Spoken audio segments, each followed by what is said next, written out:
Video filters. Do you need them? Which ones you may need? Are the more expensive ones worth the money? If you're just starting with video, or if you're switching from photography to video, you probably have all those questions. And in this video, I will talk about most popular filters, why you need them or why you may want to skip them, and essentially how to pick the one that's suitable for your needs. I will talk specifically about neutral density filters, so NDs and variable neutral density, so VNDs, circular polarizers, and mist filters. But before I start talking about specific filters, let's look at how you attach filters to the lens, which kind of filters you may want to go for. Because there are three main options. You can either get square or rectangular filters that go in matte box. So basically you attach matte box in front of the lens and then you slot filters inside, and you either put one filter in or you can stack multiple filters, for example ND and Polariser or so on. But this scenario is useful definitely when you're working with bigger cine cameras and with cine lenses. But if you're just starting, or if you're working with a smaller mirrorless camera, this is probably a bit of an overkill because you're adding a lot of bulk in front of the camera. And essentially without building a bigger rig, it will be really inconvenient to use.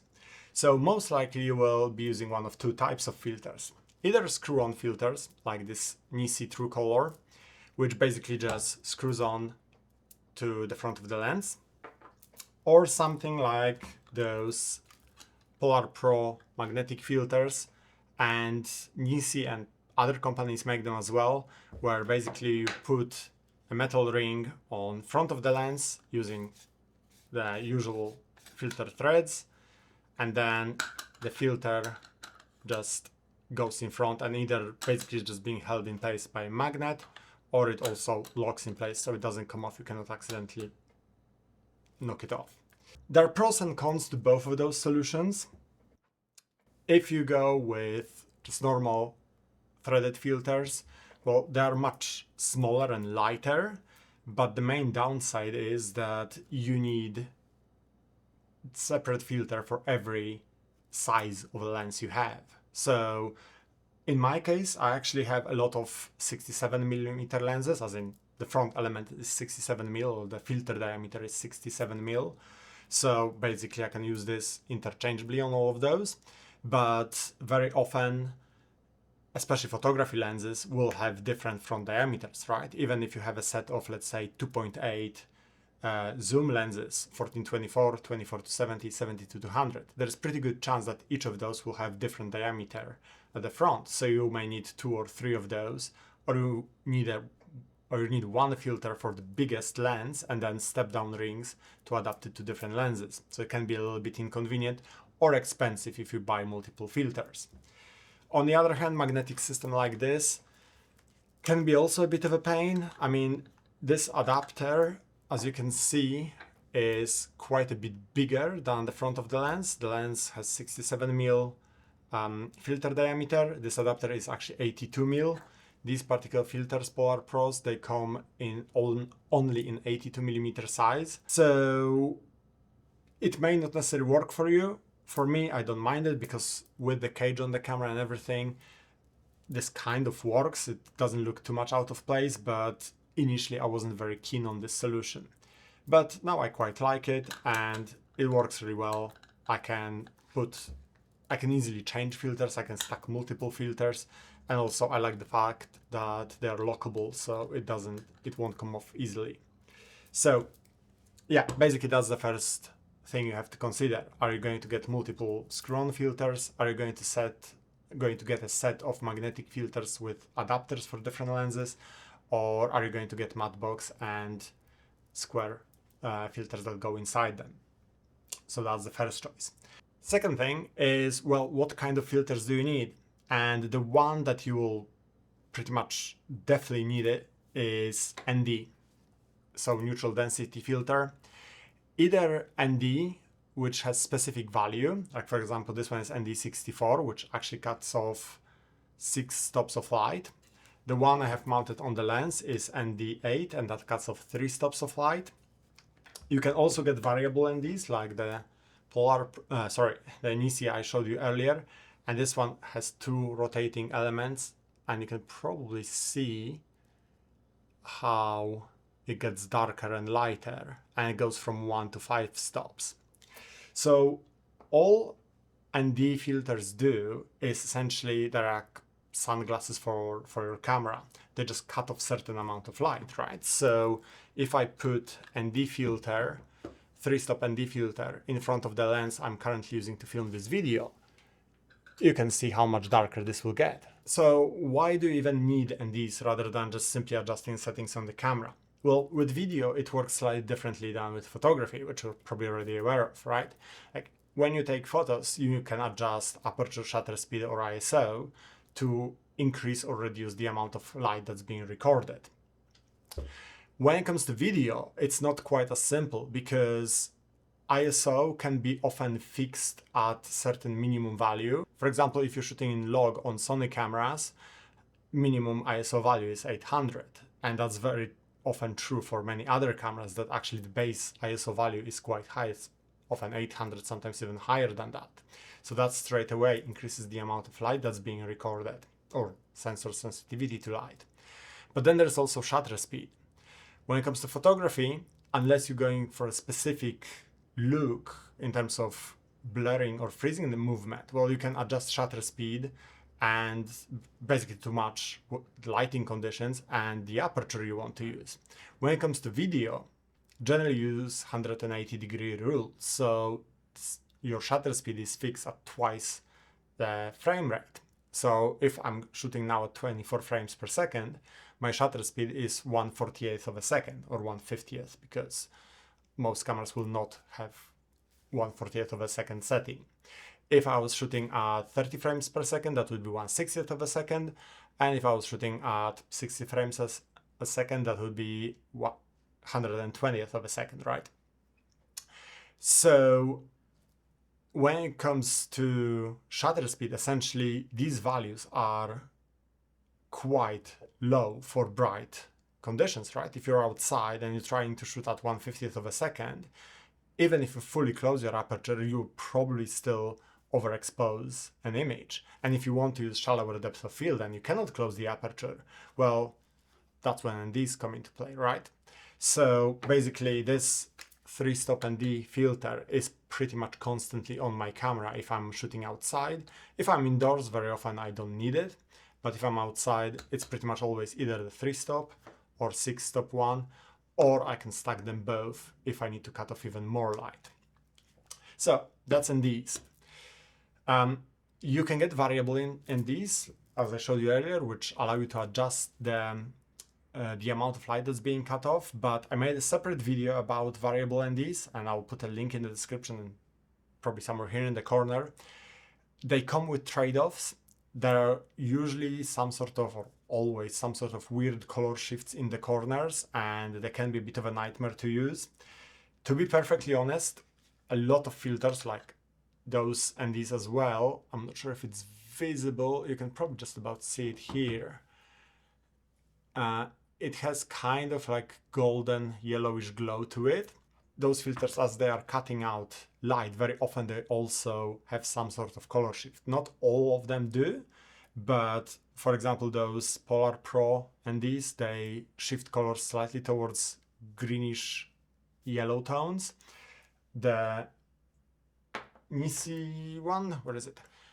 This one actually has some sort of magenta shift in the corner. So those color shifts are something to be aware of, but if you're using ND filter with a fixed value, that color shift will be consistent across the frame. If you're using variable ND, it can vary in different parts of the frame and it can be pretty bad, and to be honest, it can completely ruin your image. So just something to be aware of. Second type of filter you may want to use is circular polarizer. And this one is something you may be already familiar with if you have photography background. But basically it consists of 2 glass elements.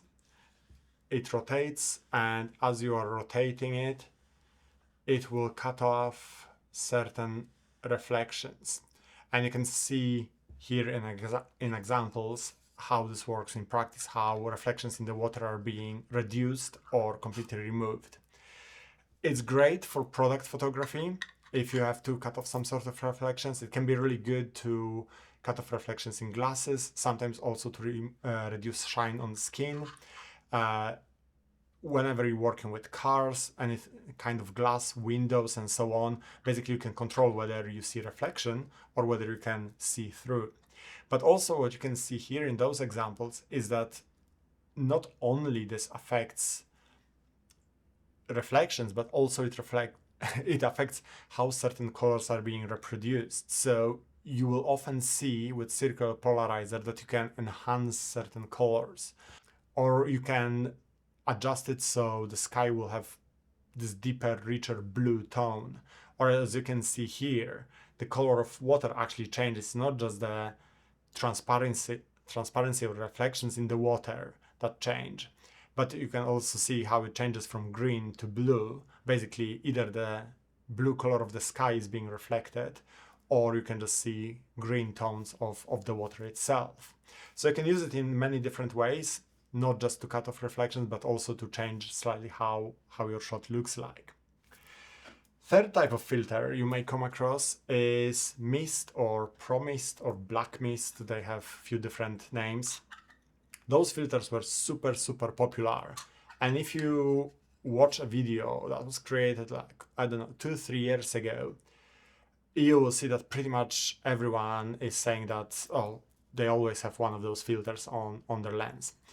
And essentially all those filters do is they make image slightly less sharp. With modern cameras, with modern lenses, you often may find that the image is a bit too clean, too clinical, too sharp. And mist filters are meant to take some of that sharpness off. So the image is still supposed to look nice and sharp, but just a tiny bit softer, tiny bit diffused.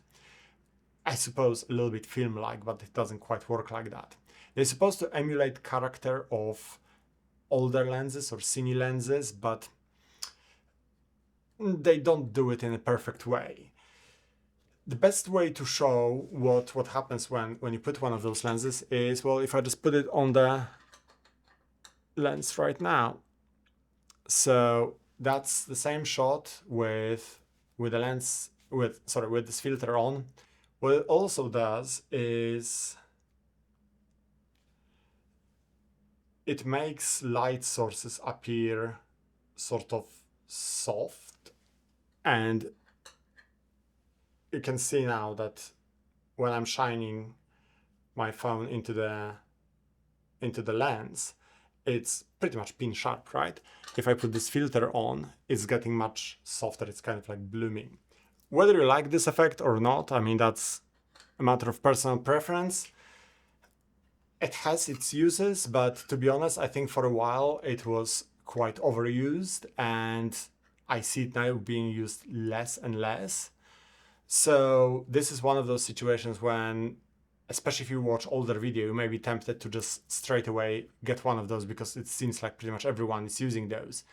But I don't think that's anymore the case. And to be honest, I would probably skip this unless you have a very specific reason why you want to get one of those filters, why you want this look. They come in different strengths, so 1 or half would be like really strong one, really diffused, really soft image. Then you can get a quarter, an eighth, I think a 16th as well. Certainly 1/8, quarter, and half are the most popular ones. An eighth or quarter is relatively subtle. Half will be quite strong. So yeah, this one is just like purely for that specific look rather than correcting anything as such. So these are basically the 3 most popular filters you will come across. So NDs, I mean, I don't think you can work with video and not use NDs. They're pretty much a must.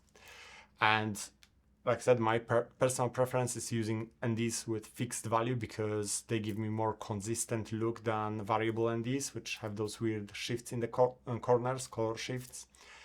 Circular polarizers are great if you need them, either to manage reflections or to get those deeper colors or deeper coloring, blue color in the sky.